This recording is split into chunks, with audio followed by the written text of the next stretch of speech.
Ya itulah tadi. Yang jangan segala niat yang baik tu katakan elok galoi dah. Kita ambil awak yang melanggar. Kalau sekedar angan-angan kan tidak berdosa. Ya kalau sekedar angan-angan bolehlah. Bolehlah. Tapi kalau sudah masuk ke tahap Ya balik juga, balik tahap ke belakang rencana lagi disusun nian ingin taruh ke sana, ingin taruh ke sini, mengerahkan kawan-kawan ni untuk mendukung. Nah, itu kan like misalnya kan. Itu kan mulai ada rencana berarti kan. Itu penilaian Pak Ihsan secara mikro. Kalau secara makronya kita lihat dari populasi ini. Jadi populasi ini seperti bilang wanita perbandingan 1 berbanding 10. 3 atau sampai 5 lah gitu. Betul. Nah, alangkah kasihannya yang 3 ini. Betul. 1. Nah, maka dengan secara ininya menolong dari wajar. ibadah. Betul. Karena kalau tidak terpenuhi lesbi. Terjadilah tadi penyimpangan kaum Sodom waktu Iya, zaman betul. Nabi. Nah, gitu. Lesbi kalau tidak banyak tuh. Hah? Sodom itu lah malana.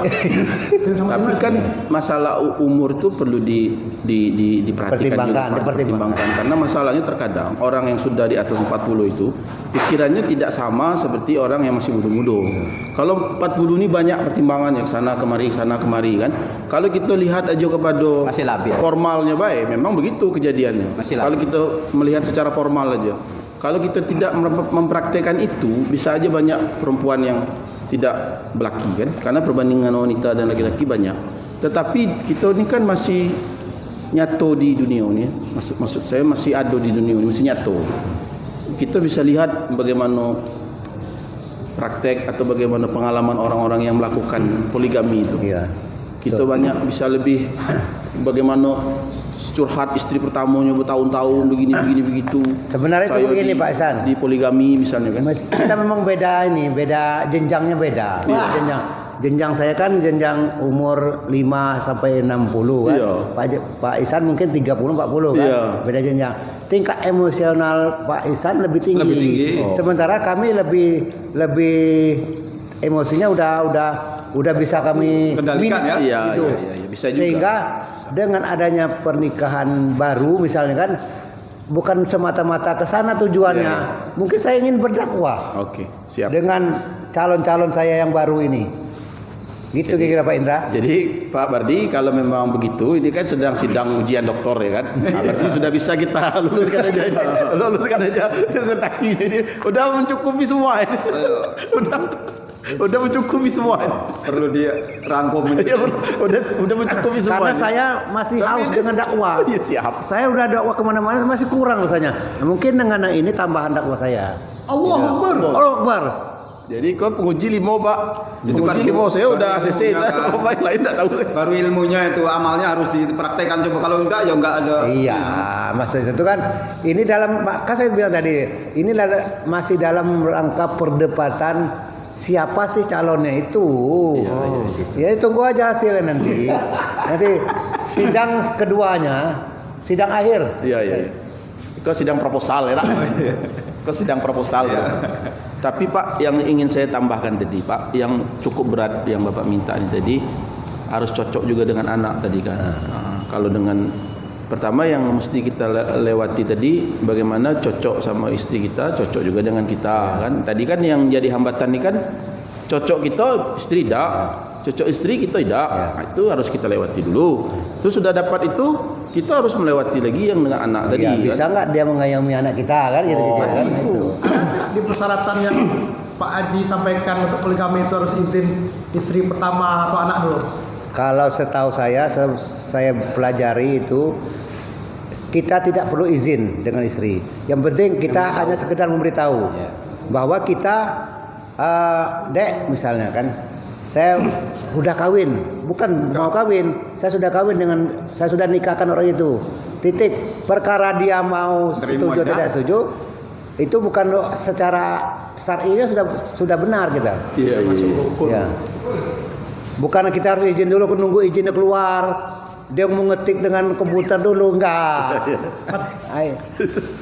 Kita tanpa tahu dia juga enggak apa-apa. Setelah kita nikah baru kita kasih tahu. Saya sudah menikah di Talang Kering, Dek, dengan seseorang ini gitu ya.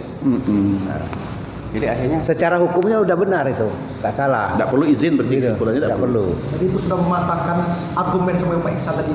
Harus izin istri. Enggak, Bukan kompromi kalau dia tadi. saya tidak Bukan mengatakan harus izin. minta izin.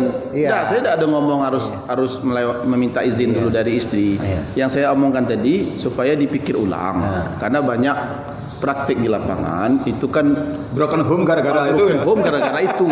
Persoalannya itu. Jadi kadang-kadang kan logikanya itu kan apakah sebaiknya kita sampaikan dahulu, bukan kita berizin, kita sampaikan dulu, atau setelah kita nikah baru kita omong. Nah itu kan beda kasusnya. Karena masalahnya ini kan masalah bukan kejujuran ya, artinya harus saling tahu lah. Jangan sampai ada yang menelikung istilahnya.